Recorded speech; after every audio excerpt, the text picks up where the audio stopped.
Hi guys, ඔන්න ඉතින් අද අපි ආවා මොරටුවේ පරණ පාරේ තියෙන පන්සලකට හම්බුනේ මොකද්ද මේ පන්සලේ නම? පල්ලිමුල සිරිනිවාසාරාම කුරුම්පුරත්තු පන්සල. හරි. එතකොට අපි ආවේ රෙඩ් කියන මේ බුල් මැස්ටිෆ් ළමයාව නාවන්න. මේ ළමයා ඇත්තටම කොයි වගේ කෙනෙක්ද අපිට ඇයි කෝල් කරේ? මෙයා මේ ඇත්තටම කොත් පොඩි කාලේ ගොඩක් හොඳට හිටියා. හොඳට කියන්නේ ගොඩක් අපිත් එක්ක ඇත්තම කොත් අතුන් තමයි මෙයාට පොඩි කාලේ බත් කැව්වේ.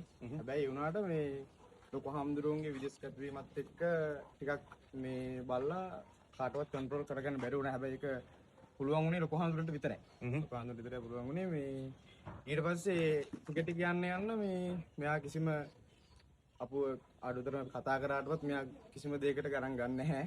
හැබැයි ඊට පස්සේ ටික මෙයාව මේ එක්කෙනෙක්ට දෙන්නෙට පමණක් පුරු වෙන රජපුරම ලොකු හාමුදුරුවන්ට විතරයි ගොඩක්ම කීකරුනේ. ඊට පස්සේ ඉතින් මේ ටික කරන අවබෝධතර මෙයාව නාවන්නත් අපිට කරනවා කිසිම දෙයක් නැහැ. ඊට පස්සේ මේ අපි ඒ හින්දා තමයි ගොඩක්ම මේ අපි කෝල් එක දුන්නේ ඔබතුමාලා. ඔන්න ඉතින් රෙඩ් ළමයා සෑහෙන සැර මාර ගේමක් දීලා ඇත්තටම නෑ අත මේ කී දෙනෙක් වගේ හපලා තියනවද? 30ක් විතර. 30ක්. 30 දෙනෙක් විතර හපලා තින්න රෙඩ් ළමයා තමයි ඔය ඉන්නේ පැත්තේ. එහෙනම් තෙරුවන් සරණයි හම්තුනේ අපි ගිහින් එන්න. සරණයි.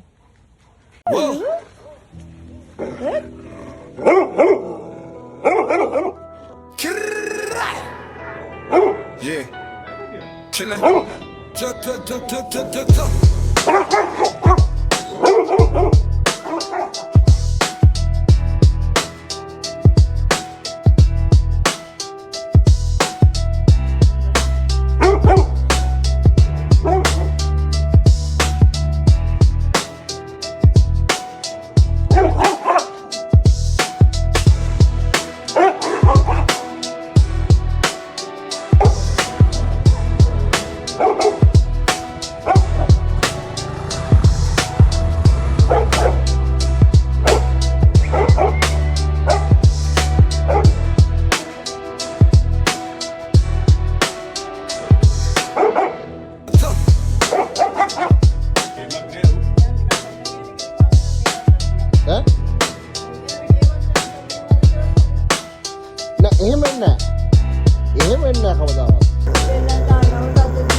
හාමුදුර අල්ලන්නේ අපි මට දෙන්න නෙමෙයි. එයාගේ අම්මා හැම මෙයාව අල්ලන්නේ වැරද්දක් කරපුවම බෙල්ලේ. ඒකට එයා පොඩ්ඩක් කන්ට්‍රෝල් වෙනවා.